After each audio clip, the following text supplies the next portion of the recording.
My name is Ramona, and I am 34 years old.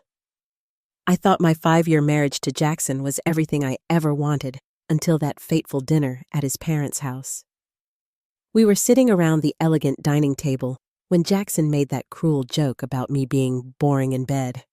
The laughter still echoes in my mind. Little did they know about the medical condition I had been silently battling, and the reports in my purse would soon change everything. Let me drop my first truth bomb of many to come. If you are watching this right now, drop a comment letting me know where you are tuning in from. Hit that like button and subscribe to follow my journey of standing up for myself. I always considered myself a confident woman. As a marketing executive at one of the top firms in Chicago, I built my career on my ability to command attention and respect in any room.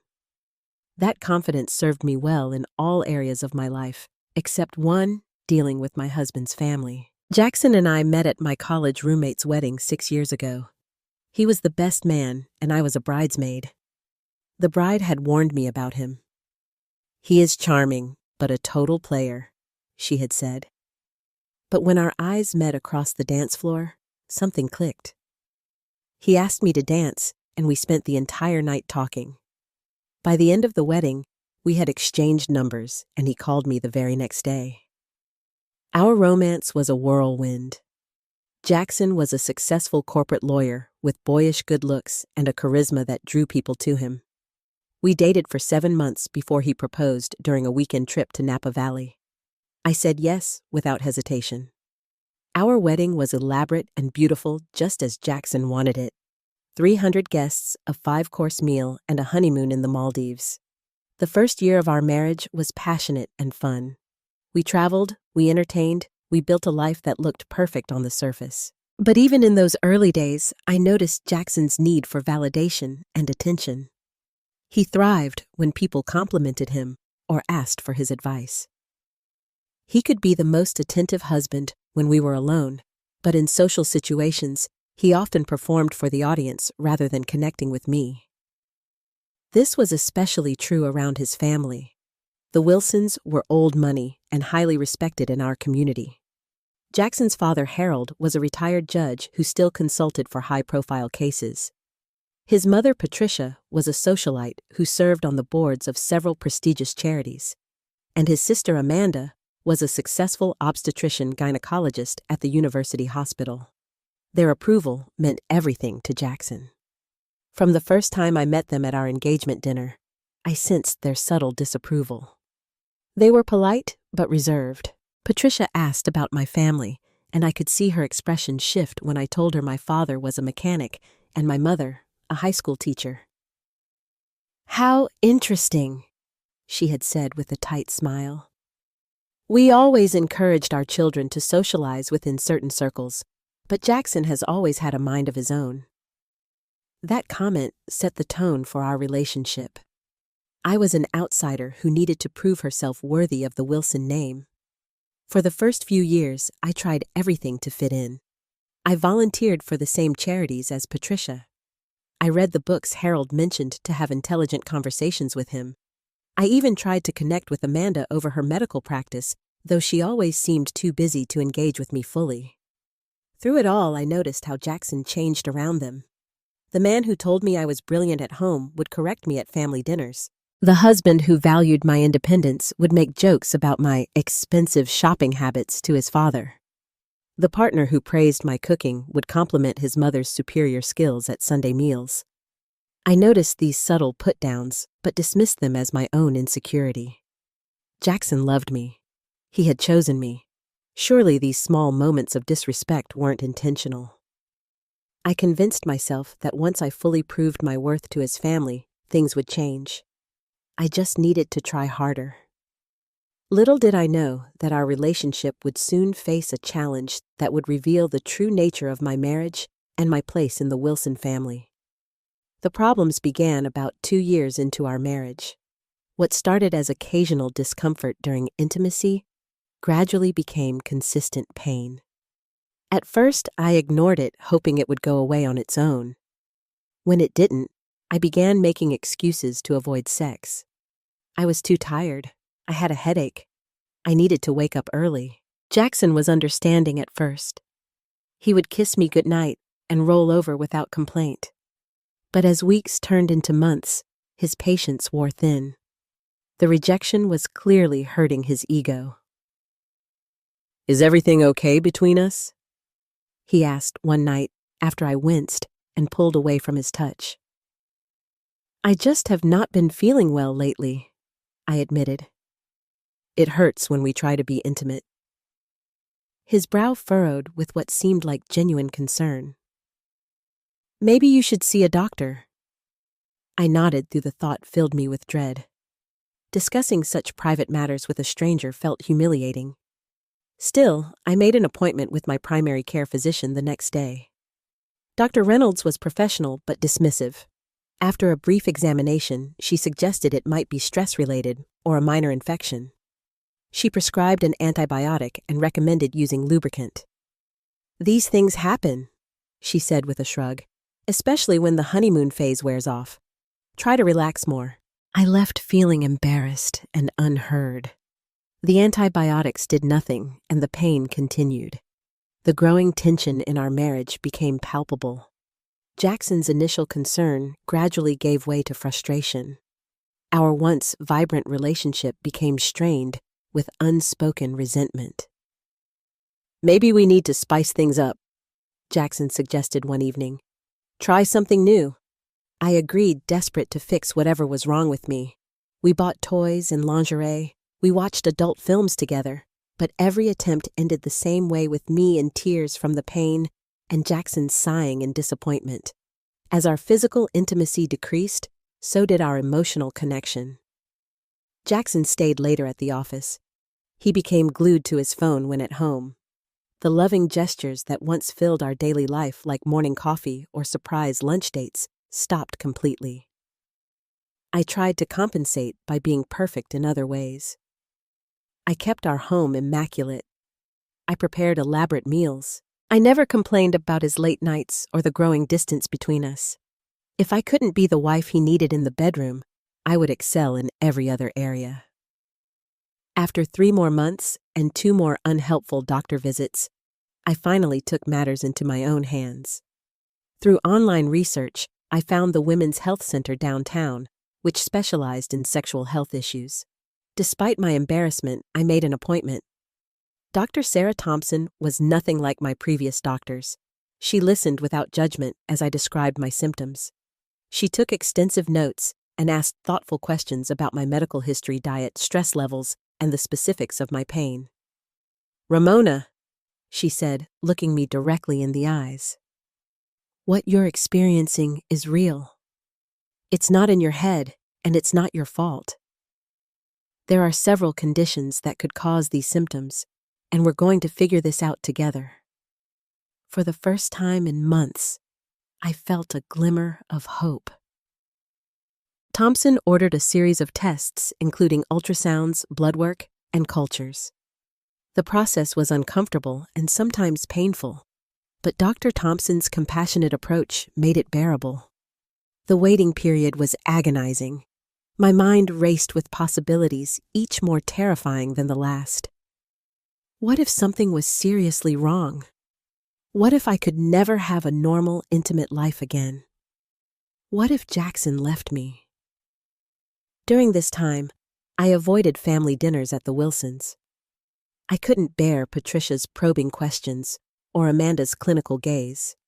I made excuses about work deadlines and project launches. Jackson attended without me coming home with leftovers and stories about what I had missed. "Mom asked if everything is okay with us," he mentioned after one such dinner. "I told her you have been working too much." I nodded, grateful for the simple explanation, but hurt that he hadn't defended my absence more strongly. I felt increasingly alone in my struggle, carrying the weight of my unknown condition and its effect on our marriage by myself. 2 weeks later, I sat in Dr. Thompson's office, my hands trembling as she reviewed my test results. The room felt too warm, and the ticking of the wall clock seemed unnaturally loud. "Ramona, based on the ultrasound and your symptoms, I believe you have endometriosis, she said gently. Additionally, you've developed vaginismus, which is a condition where the vaginal muscles involuntarily tighten in response to penetration. I stared at her blankly, the unfamiliar terms swirling in my mind. What does that mean exactly?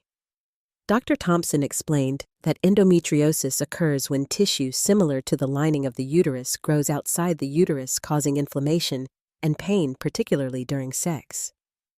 Vaginismus had likely developed as my body's protective response to the pain, essentially training my muscles to resist penetration. Both conditions are treatable, but there's no quick fix, she cautioned. We'll need to address both the physical and psychological aspects of these conditions. She outlined a treatment plan that included pelvic floor physical therapy, pain management, possible hormonal treatments, and in my case, potentially surgery to remove the endometrial tissue. She also recommended seeing a therapist who specialized in sexual health issues. This is going to be a journey, Dr. Thompson said, handing me several brochures and printouts. But you don't have to go through it alone. I felt a complex mix of emotions driving home. Relief at having a diagnosis, fear about the treatment process, and anxiety about telling Jackson. I rehearsed various ways to explain it to him, hoping he would understand and support me. That evening, I waited until after dinner to bring it up. We were sitting on the couch, the television murmuring in the background. I got my test results today, I said, my voice smaller than I intended. Jackson muted the TV and turned to me, his expression a mixture of curiosity and caution. I explained my diagnosis as Dr. Thompson had explained it to me, showing him the informational pamphlets and the treatment plan. So, it's fixable? He asked after I finished. It's treatable, I corrected gently. Dr. Thompson said it might take time and there are no guarantees about how much the pain will improve. He nodded slowly, reaching out to squeeze my hand. We'll figure it out. I'm glad you finally know what's wrong. His response seemed supportive, but something in his tone felt off, as if he was reading from a script rather than speaking from the heart. Still, I was grateful he hadn't reacted negatively. The following weeks were filled with appointments, physical therapy sessions twice a week, counseling every other week, and regular check-ins with Dr. Thompson. The medical bills started piling up even with our insurance. Jackson questioned the necessity of so many appointments, but didn't outright object. I tried to stay positive, diligently doing my exercises and taking my medications. There were small improvements. I could tolerate the internal examinations better. The constant ache that had become my companion lessened slightly. But intimacy with Jackson remained painful and fraught with tension. As the weeks passed, I noticed Jackson withdrawing emotionally. Our conversations became superficial. He stopped asking about my treatment progress. When I tried to discuss the educational materials Dr. Thompson had given me, his eyes would glaze over. Maybe we could try just being close without full intercourse, I suggested one night, following my therapist's advice. There are other ways to be intimate. It's not the same, he replied, turning away from me. Just let me know when you're better. His comment stung, reducing our intimate life to a single act and placing the entire burden of recovery on me. But I swallowed my hurt and redoubled my efforts to heal. One evening, I came home early from physical therapy because my therapist had a family emergency. As I walked in, I heard Jackson's voice coming from his home office. He was on the phone, his tone frustrated and low. It's been months, Mark. Months of nothing, he was saying. The doctors say it could take a year or more, and even then, there are no guarantees. What am I supposed to do? I have needs, you know? I froze in the hallway, my heart pounding. Was he really complaining to his friend about our private struggles, reducing my painful condition to an inconvenience for him? No, I haven't told my family, he continued. Can you imagine what Amanda would say? Or my mother? They already think I married down. This would just confirm it for them. Tears sprang to my eyes. Married down. Was that how he saw our relationship? Was my value to him and his family tied solely to my ability to perform sexually? I retreated silently and left the house, driving aimlessly for an hour before returning. That night, I confronted him about what I had overheard. "You were eavesdropping on a private conversation." He deflected, his face flushing with anger. "I came home early and heard you by accident," I clarified. "But that's not the point. Is that really how you feel? That I failed you? That I'm somehow less worthy because of a medical condition I didn't ask for?" "You're twisting my words," he said dismissively. "I was just venting to a friend. Everyone does it." "You said your family thinks you married down. Do you agree with them?" He sighed dramatically. "Of course not. You're being overly sensitive because of everything you're going through. Maybe the hormones from your treatment are affecting your mood." His gaslighting attempt was so transparent, it would have been laughable if it wasn't so hurtful. In that moment, something shifted inside me. I realized I was fighting not just for our marriage, but for my own sense of worth. "I'm going to continue my treatment," I said firmly. "Not for you or for our marriage, but for myself. I deserve to be healthy and pain-free regardless of what that means for us." Jackson looked surprised by my assertiveness, but he didn't argue. From that day forward, I approached my healing journey with a new perspective. This was about me reclaiming my body and my health. Whether Jackson chose to be a supportive partner in that journey was up to him. The monthly dinners at the Wilson family estate had always been challenging, but after my diagnosis, they became nearly unbearable. Each gathering was a minefield of uncomfortable questions and judgmental glances, especially from Amanda Jackson's sister. "So, when are you two planning to start a family?" she asked pointedly during dessert at the April dinner. "You're not getting any younger, Ramona." I felt Jackson tense beside me. We had discussed children early in our relationship and both wanted them eventually. But my condition complicated matters, as Dr. Thompson had explained that endometriosis could affect fertility. "We're focusing on our careers right now," I replied with a forced smile. "The marketing firm just promoted me to senior director." "How nice?" Patricia, my mother-in-law, interjected with a thin smile. "Though I always think a woman's most important work happens at home. I gave up a promising career in interior design when I had Jackson and Amanda, and I've never regretted it for a moment."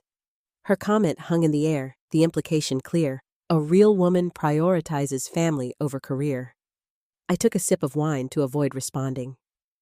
"Well, don't wait too long," Harold added gruffly. "The biological clock waits for no one. My golf buddy Richard just became a grandfather again, and he never stops talking about it." I noticed Jackson remained silent throughout this exchange, neither defending our choices nor sharing the real reason for our delay. His silence felt like a betrayal, especially when he quickly changed the subject to a case he was working on. As the months progressed, I noticed Jackson creating more distance between us at these family gatherings. He would sit away from me, engage in separate conversations, and sometimes even arrive or leave separately, citing work commitments.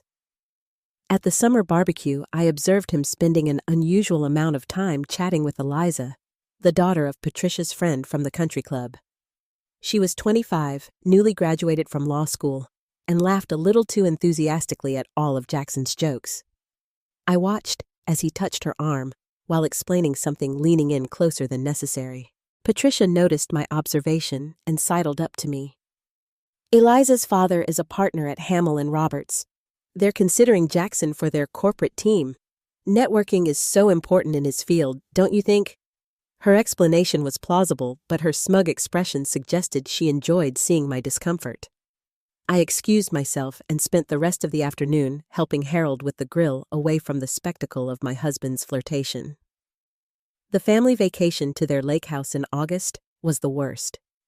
Jackson spent most of the trip water skiing with his cousins or playing golf with Harold, leaving me to endure Patricia's passive-aggressive comments about everything from my sunscreen application technique to the salad I prepared for lunch. "The dressing is a bit tart, dear," she said, barely concealing a grimace. "I always use a touch of honey to balance the vinegar, but I suppose everyone has their own taste. Even Amanda, who I had hoped might understand my medical situation professionally, remained distant and judgmental. One evening, I overheard her talking to Jackson on the dock. "Is everything okay with you and Ramona?" she asked. "You two seem to be in different orbits lately." "Everything's fine," Jackson replied tersely. "Marriage has its ups and downs." "You know you can talk to me if there are issues. As a doctor, I might be able to help." There was a pause, and I held my breath, wondering if Jackson would confide in his sister about my condition. "Some things can't be fixed, Amanda," he finally said. "Sometimes you just have to accept reality." His words cut deep. Was that how he saw me now? As a broken thing that couldn't be fixed? A reality to be endured, rather than a wife to be loved? When we returned home, I tried again to discuss our issues. "We need to talk about what's happening between us," I said as we unpacked our suitcases. "What's there to talk about?" Jackson replied dismissively. "You're dealing with your health stuff, and I'm giving you space for that." "Giving me space? You're completely disconnecting from me. You're flirting with other women in front of your family. You refuse to stand up for me when your mother makes her little digs." "You're being dramatic," he scoffed. "My mother has been nothing but welcoming to you. And I wasn't flirting with anyone. If you weren't so insecure about your condition, you wouldn't see problems where there aren't any." His response was so divorced from reality that it left me speechless. Was this gaslighting intentional, or had he genuinely convinced himself of this alternate version of events? Around this time, my coworker Taylor began noticing my declining mood. We had lunch together most days, and she was observant enough to see through my practiced smiles. "Ramona, what's going on with you lately?" she asked one day over salads. "You're not yourself. Is everything okay at home?" Something about her genuine concern broke through my facade. To my horror, I burst into tears right there in the restaurant. Between sobs, I told her everything: my condition, Jackson's reaction, the family dynamics, all of it. Taylor listened without judgment, offering tissues and validation. "That's not how someone who loves you should behave," she said firmly when I finished. "You deserve support, not shame." Her words resonated deeply. In my efforts to be the perfect wife despite my condition, I had accepted treatment that was far below what I deserved. Taylor encouraged me to see a therapist beyond the one specializing in sexual health, someone who could help me process the emotional aspects of what I was experiencing. Dr. Melissa Rivera became my lifeline over the following weeks. Through our sessions, I began to recognize the toxic dynamics in my marriage and the Wilson family system. I realized how I had internalized their judgment, believing on some level that I was defective or unworthy. "Your value is not determined by your medical condition or your ability to meet someone else's expectations," Dr. Rivera reminded me in each session. "You are worthy of respect and support exactly as you are." As my emotional strength grew, so did my resolve to advocate for myself. I gathered all my medical reports, test results, and treatment plans, organizing them in a folder that I kept in my purse. I wasn't sure why I felt compelled to carry them with me to the next family dinner, but something told me to be prepared. It turned out to be one of the most important decisions I ever made. The September dinner at the Wilson estate was more elaborate than usual. Patricia had hired caterers and arranged flowers throughout the dining room. Crystal glasses sparkled under the chandelier, and the fine china gleamed against the dark mahogany table. "We're celebrating Harold's appointment to the ethics committee at the university," Patricia explained when I complimented the setting. Her tone suggested this was information I should already have known. I had made a special effort with my appearance that evening, wearing a navy blue dress that Jackson had once said brought out my eyes. My hair was freshly styled, and I had even splurged on a professional makeup application. If I was going to feel like an outsider, I at least wanted to look confident. Jackson arrived separately, coming directly from the office. He greeted his parents warmly, but gave me only a perfunctory kiss on the cheek. I noticed he was drinking more heavily than usual, starting with scotch before dinner and switching to wine with the meal. The first course was served a delicate butternut squash soup that Patricia made sure to mention had been prepared according to a recipe from her friend who studied in Paris. The conversation revolved around Harold's appointment, Amanda's recent publication in a medical journal, and Jackson's progress on a high-profile case. No one asked about my work or life. I was used to this invisibility at family gatherings, but tonight it felt particularly pointed. I ate silently, nodding and smiling at appropriate intervals. By the time the main course arrived, a perfectly roasted beef tenderloin with truffle mashed potatoes, Harold had turned the conversation to family matters. "Amanda tells me that Thomas and Kate are expecting their second child," he said, referring to Jackson's cousin and his wife. "That family is certainly doing their part to continue the Wilson legacy." I felt his gaze shift meaningfully to Jackson and me. The comment hung in the air, weighted with expectation. "Speaking of which," Harold continued when no one responded, "when are you two planning to give us a grandchild? Patricia and I aren't getting any younger." The directness of the question made me nearly choke on my wine. I looked to Jackson, hoping he would deflect or at least acknowledge the complexity of our situation. Instead, he swirled his wine and avoided my gaze. "We're still figuring that out, Dad," he said vaguely. Amanda, perhaps sensing the tension, decided to jump in with what she probably thought was helpful professional input. "You know, I had a patient last week with some fertility issues," she said, cutting her meat with clinical precision. "Waited too long to start trying. At 34, the eggs aren't as viable. I always tell my patients not to delay if family is important to them." The pointed look she gave me made it clear who this advice was really for.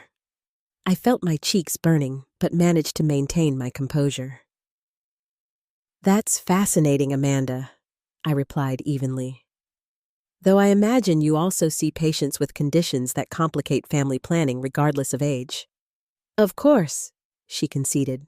"Endometriosis, PCOS, various structural issues. Those cases are particularly sad because often the women have no idea until they're ready to conceive." I saw an opportunity to broach the subject of my condition indirectly.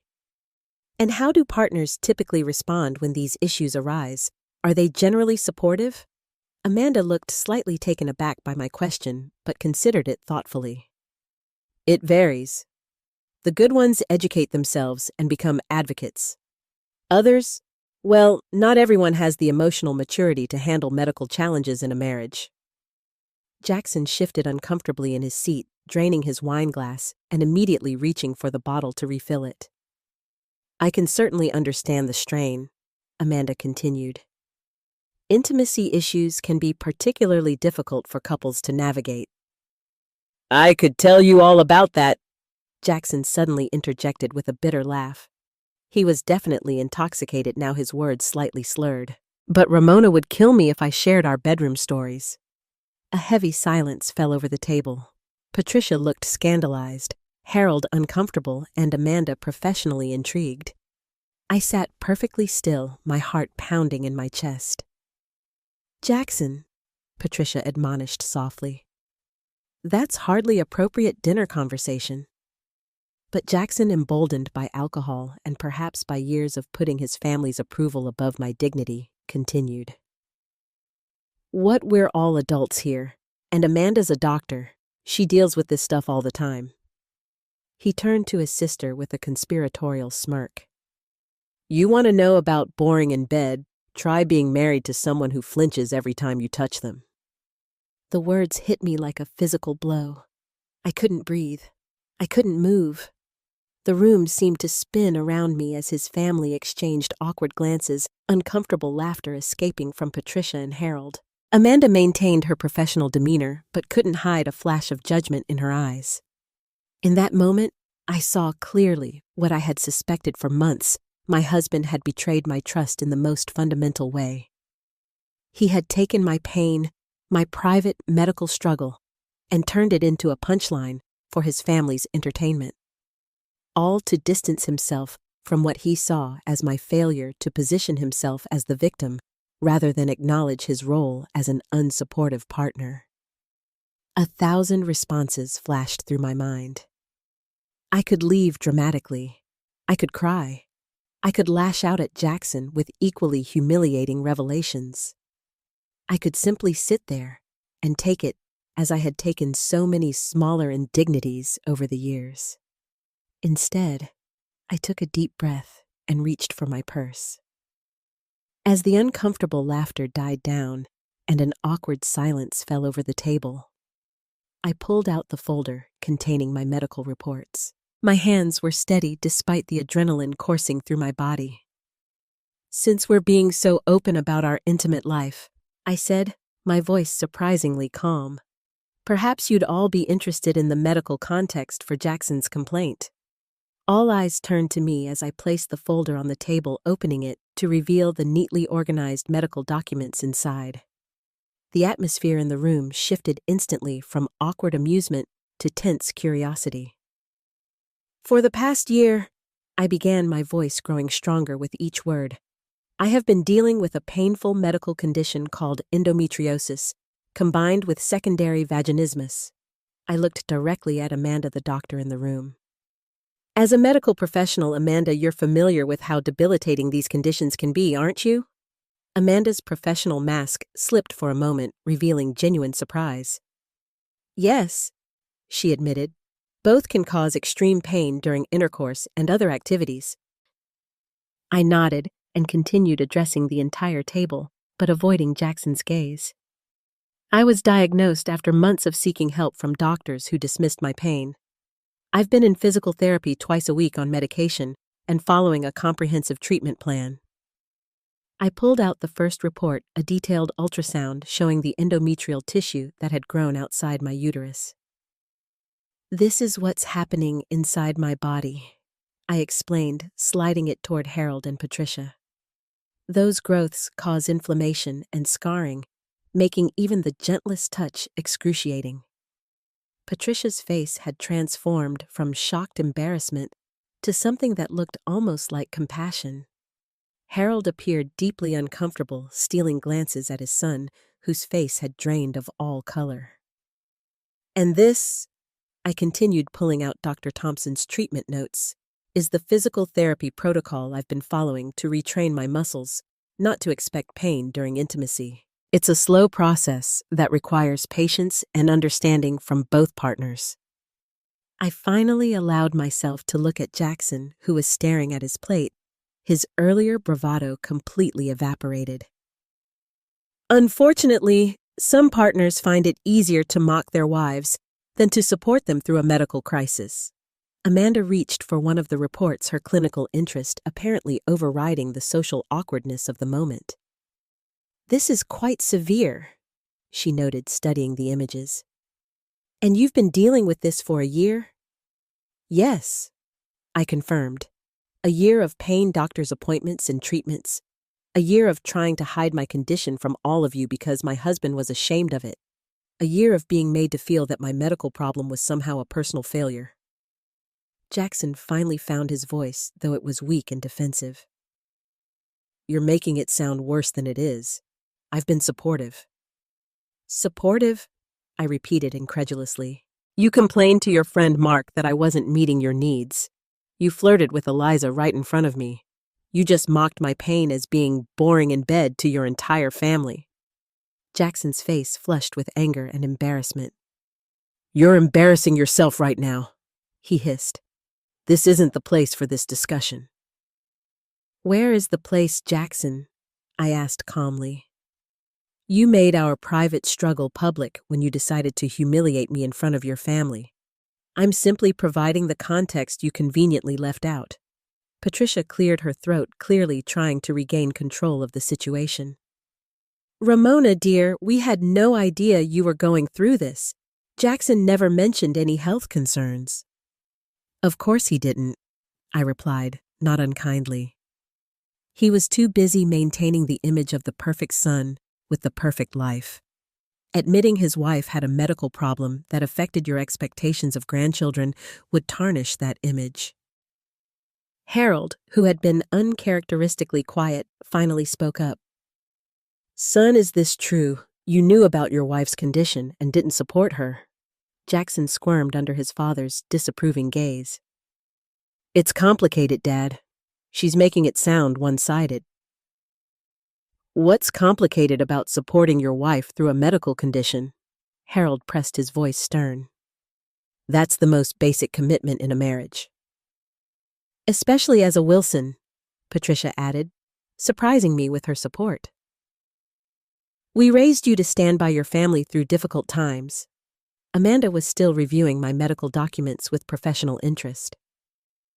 "This treatment plan is actually quite comprehensive," she noted. "Dr. Sarah Thompson is excellent. I've referred patients to her." She looked up at me with newfound respect. "You've been doing everything right medically.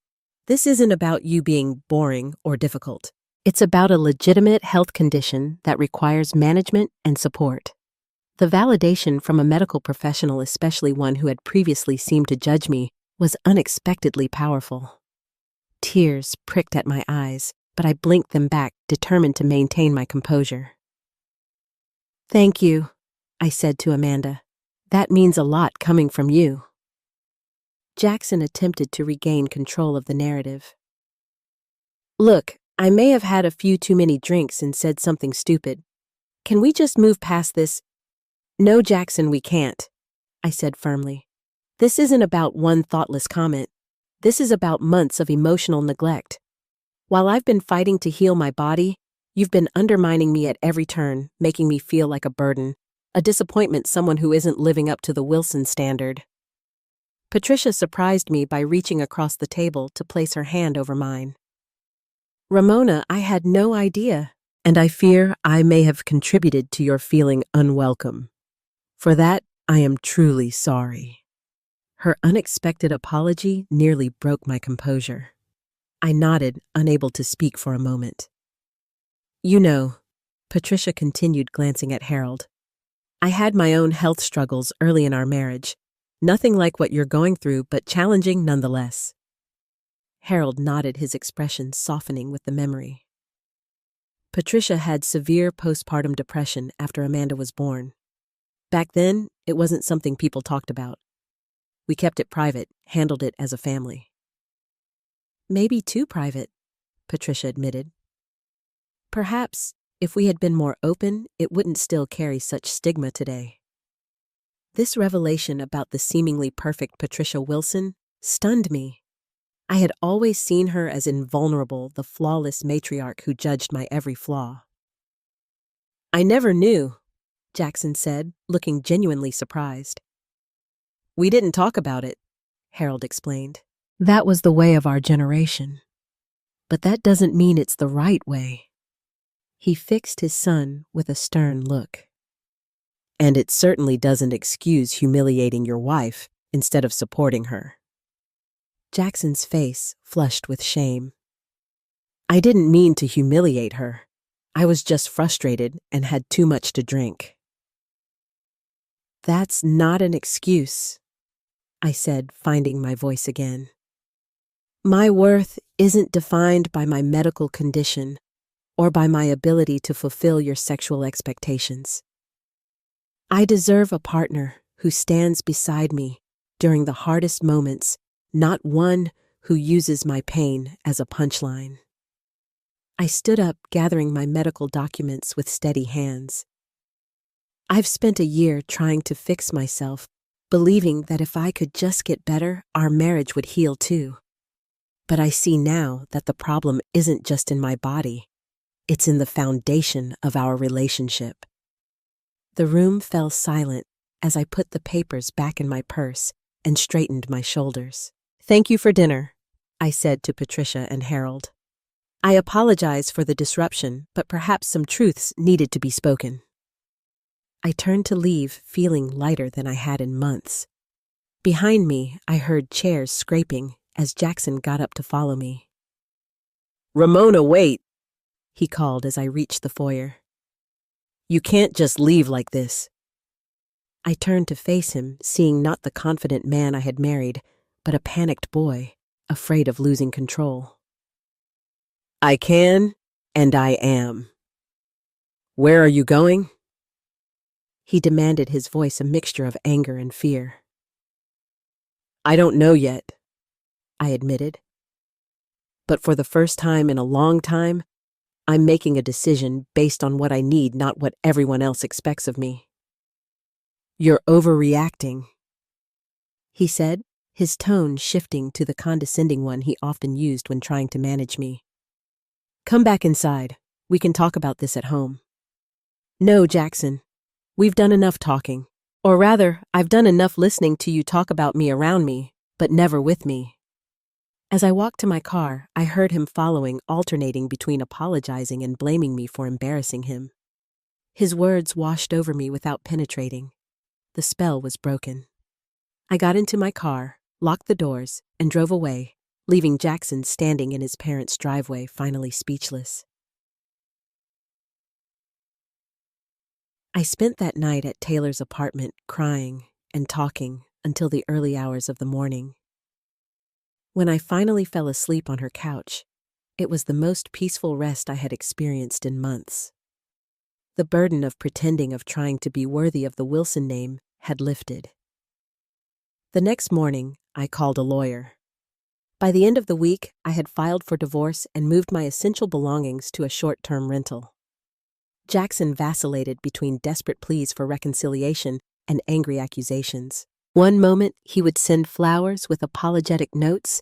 The next, he would threaten to contest the divorce and leave me with nothing. Let him try, my lawyer said confidently. No judge will look favorably on a man who publicly humiliated his wife for having a medical condition. What surprised me most during this tumultuous period was the support I received from unexpected quarters. Amanda called me 3 days after the dinner. I wanted to apologize, she said without preamble. As a doctor, I should have recognized the signs, or at least created a space where you felt comfortable sharing your struggles. And as a sister-in-law, I should have been more welcoming. Her candor took me aback. Thank you, Amanda. That means a lot. I also wanted you to know that I've spoken with several colleagues who specialize in endometriosis treatment. If you'd like, I can arrange a consultation with Dr. Winters at the University Hospital. She's doing groundbreaking work with minimally invasive surgical techniques. I was speechless for a moment. You do that for me, even though Jackson and I are separating. Your health doesn't become less important because your marriage is ending, she said firmly. And honestly, based on what I saw at dinner, I think you're making the right decision. Even more surprising was the letter I received from Patricia a week later. Handwritten on her personal stationery, it was a heartfelt apology for the family culture that had made me feel I needed to hide my condition. I realize now how our emphasis on perfection and appearances created an environment where vulnerability was seen as weakness, she wrote. Harold and I have had many discussions since that dinner about the values we truly want to embody as a family. Your courage in standing up for yourself has inspired us to reconsider many things. While navigating the legal and emotional complexities of ending my marriage, I remained committed to my health journey. I continued my physical therapy sessions, tried the specialist Amanda recommended, and joined a support group for women with endometriosis. In this group, I found a community of women who understood what I was going through without judgment. They shared their own stories of partners who had failed them and partners who had stood by them. Their experiences helped me see that while my condition had revealed the flaws in my marriage, it wasn't the cause of them. Those flaws had always been there, hidden beneath the surface of our seemingly perfect life. With the pressure of trying to save my marriage lifted, I found that my treatment progressed more rapidly. The constant stress of trying to meet Jackson's expectations had been exacerbating my symptoms. As I focused on healing for myself rather than to please him, my body began to respond more positively to therapy. 3 months after moving out, I found a lovely one-bedroom apartment overlooking the river. Decorating it became a form of therapy, choosing every piece with only my preferences in mind. No more of Jackson's modernist art that left me cold, or the uncomfortable designer furniture chosen for appearance rather than comfort. My new home became a sanctuary filled with soft textures, warm colors, and mementos of my pre-Jackson life that I had packed away to accommodate his aesthetic. As my confidence grew, I began to consider dating again. The prospect was terrifying. How would I explain my condition to a new partner? Would anyone be willing to navigate the complications it presented? My therapist encouraged me to be open from the beginning. The right person will see your health challenges as just one part of who you are, not a definition or limitation, she assured me. 6 months after that fateful dinner, I met Daniel at a fundraiser for endometriosis research that Amanda had invited me to. He was a physical therapist who specialized in pelvic floor rehabilitation there to support a cousin with the condition. Our conversation was easy and natural, and when I cautiously mentioned my own diagnosis, his response was refreshingly matter-of-fact. "That must be challenging," he said. "How are you managing it? No judgment, no discomfort, just genuine interest and empathy."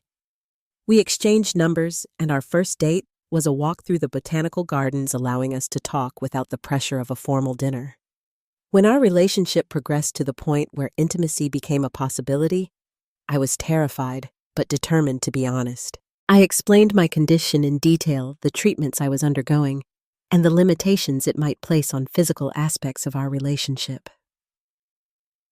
"Thank you for trusting me with this," Daniel said, taking my hands in his.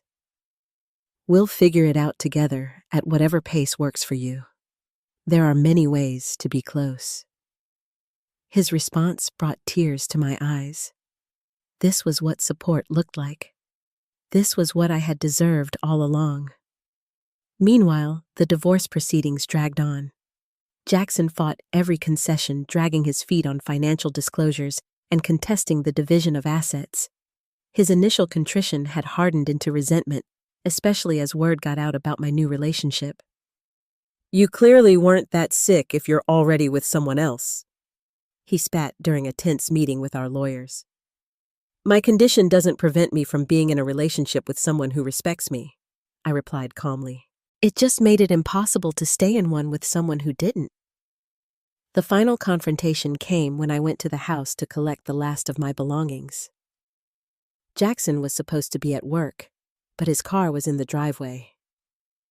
I nearly turned around, but decided I was done letting fear of confrontation control my actions.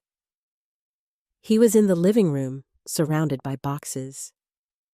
"I was going to drop these off," he said, gesturing to them. "Some of your family photos and the jewelry from your grandmother."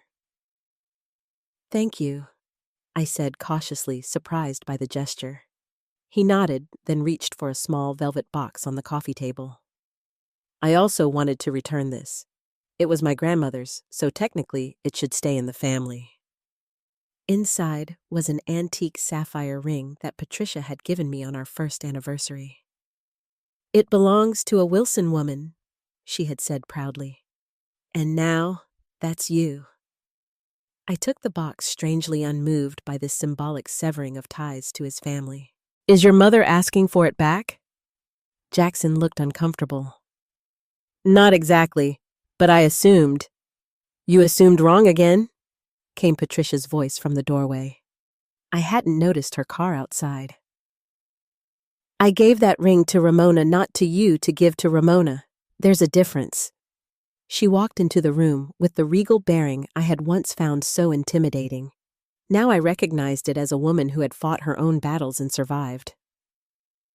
"The ring was a gift," Patricia continued. "Gifts don't come with conditions even when marriages end." She turned to me. "Unless you don't want it anymore, which I would completely understand." I looked down at the sapphire, remembering how proud I had been to receive it, how it had symbolized acceptance into a family I had desperately wanted to impress. "Thank you, Patricia, but I think it should stay with the Wilsons. Perhaps Amanda's daughter will wear it someday." Patricia nodded, understanding the symbolism of my decision. I was declining not just the ring, but the need for their approval that it represented.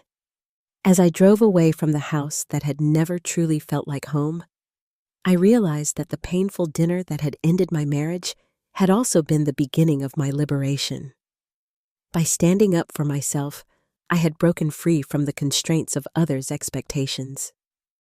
I had learned that my worth wasn't determined by my ability to please others or conform to their standards. 1 year after that September dinner, my life had transformed in ways I couldn't have imagined. My health had improved significantly with consistent treatment and reduced stress. While I still had occasional flare-ups, I had learned to manage them without shame or secrecy. My relationship with Daniel continued to grow, built on a foundation of honesty and mutual respect. He never made me feel defective or burdensome because of my condition. Instead, he educated himself about endometriosis, accompanied me to appointments when I wanted support, and always followed my lead regarding intimacy. Surprisingly, I maintained a friendship with Amanda, who had become a vocal advocate for better endometriosis awareness among her medical colleagues. She had apologized multiple times for not recognizing my symptoms earlier, and I had forgiven her, recognizing that we had both been trapped in the Wilson family's culture of appearances over authenticity. The divorce was finally settled, with Jackson eventually agreeing to fair terms after Harold intervened. I emerged financially secure and emotionally stronger than I had ever been. Looking back at the woman I was before, so desperate for approval that I would endure humiliation and neglect, I barely recognized her. The journey through pain, both physical and emotional, had transformed me. I had learned that speaking truth, however uncomfortable, was the first step toward healing. That standing up for yourself, even when it means standing alone, is an act of self-love that ripples outward, changing not just your life, but the lives of those around you. We often accept the treatment we think we deserve. For too long, I believed I deserved conditional love, judgment, and dismissal because I wasn't perfect. Now I know that true love, whether from a partner, family, or ourselves, accepts imperfection, embraces vulnerability, and grows stronger through challenges rather than retreating from them. If my story resonates with you, please remember that your worth is not diminished by your struggles. Whether you're facing health challenges, relationship difficulties, or family dynamics that make you feel small, you deserve to be heard, respected, and supported. Sometimes, the most painful moments lead to the greatest growth if we have the courage to learn from them. Have you ever had to stand up for yourself in a relationship or family situation? I would love to hear your stories in the comments below. Please like this video if it resonated with you, subscribe for more stories of resilience and growth, and share it with someone who might need to hear that they deserve better. Thank you for being part of my journey, and remember, speaking your truth is the first step to finding your strength.